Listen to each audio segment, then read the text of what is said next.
Hello YouTube, it is JL90100 and I want to be showing you some cool glitches that I had found in Minecraft 1.2.5.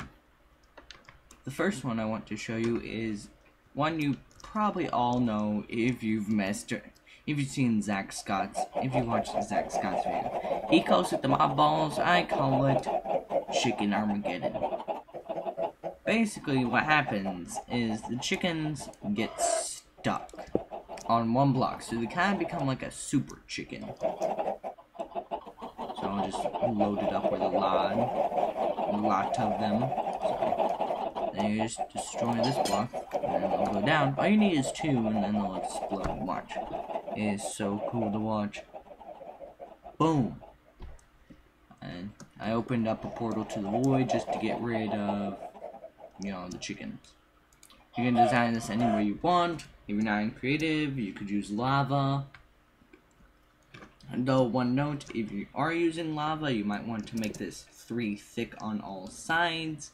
Otherwise, drops are going to come out. So this could actually be a chicken fryer if you wanted it to.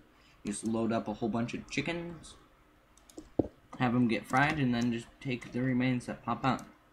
Next thing I want to show you is something I call a minecart with no track. It actually takes a lot of iron, but it will save your tracks. Basically, what you do is you make this little narrow gap. See? And you make one what I like to call a infinite minecart. Now, infinite minecarts require a lot of minecarts. I would say at least 10, so you're gonna need like 50 iron for this. But basically what happens is that they get, at least in this no track system, they get stuck in it, and then that's what this little piston's for. That way you don't have to push it and almost miss your ride. You push the bit, you push the button, pushes the piston, and voila, it glides. Now, this needs more explanation because it's not so simple.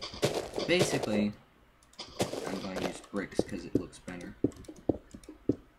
Basically what you do is you take 2 tracks, you put 2 minecarts on them, then you go up a layer, then you go up a layer, and kind of build something like that. You could use anything. You could use dirt for this. And you just keep on going up and up and up, repeating until you have enough. So, I'll just demonstrate like this. And you break it. The minecarts fall into there. Then what you do, once you have enough, is you push that and voila. You're gonna need more than 4, obviously. But it's just proof of concept. And I shall prove myself. Now, just throw away that.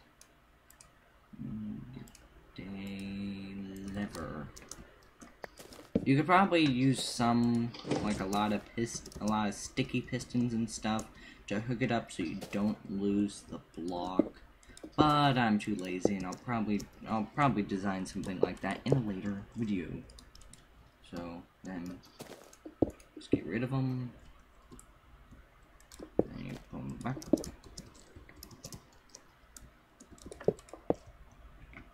Then minecarts.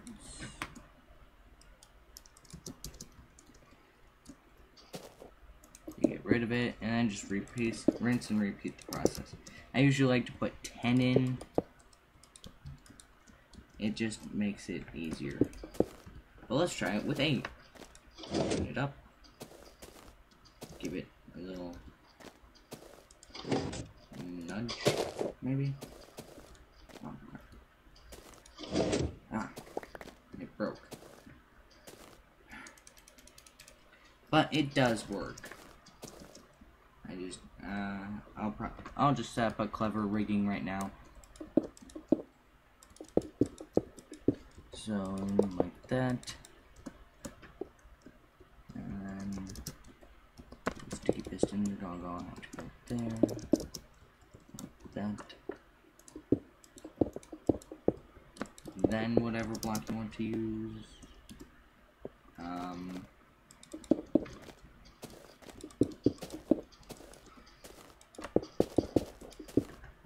Just like that.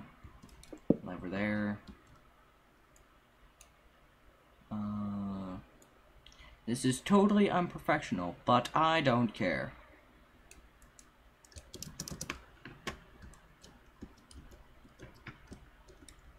As Kaiba from Yu-Gi-Oh! Bridge says, "Screw the rules, I have money." Well, I don't have money, but you could send me money. Nah, I am not that like that. You don't have to send me money if you don't want to. So let's just flip the switch.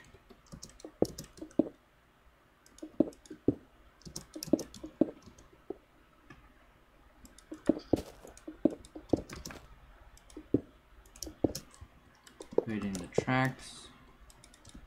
And like that.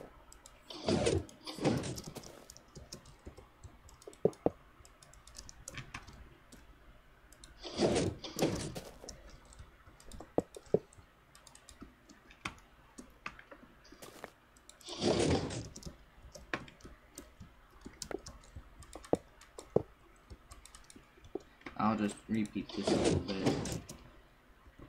It's proof of concept, of course. So all I'm doing is proof of concept. So then open up that. And just kind of nudge it a little bit. Also, this does work as a force field. So this is also a way to set up a force field, as you can see. And there it goes. It likes to travel in diagonals. But as you can see, if you just set up a little system like that back there, you can get it to go down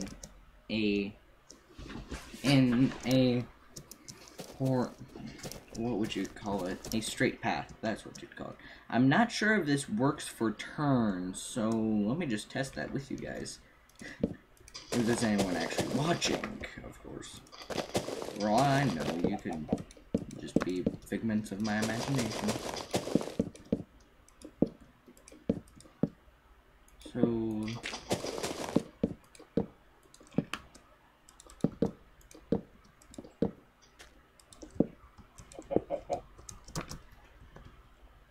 let's just set up what I call the pusher.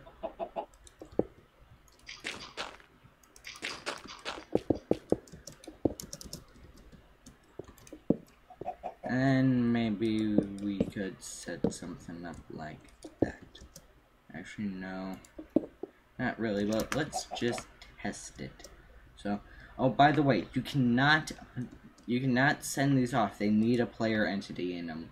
So you could put a cow or something in them and it work, but you need an entity in them. So a player, a zombie, whatever you want. So let's see if it takes a turn.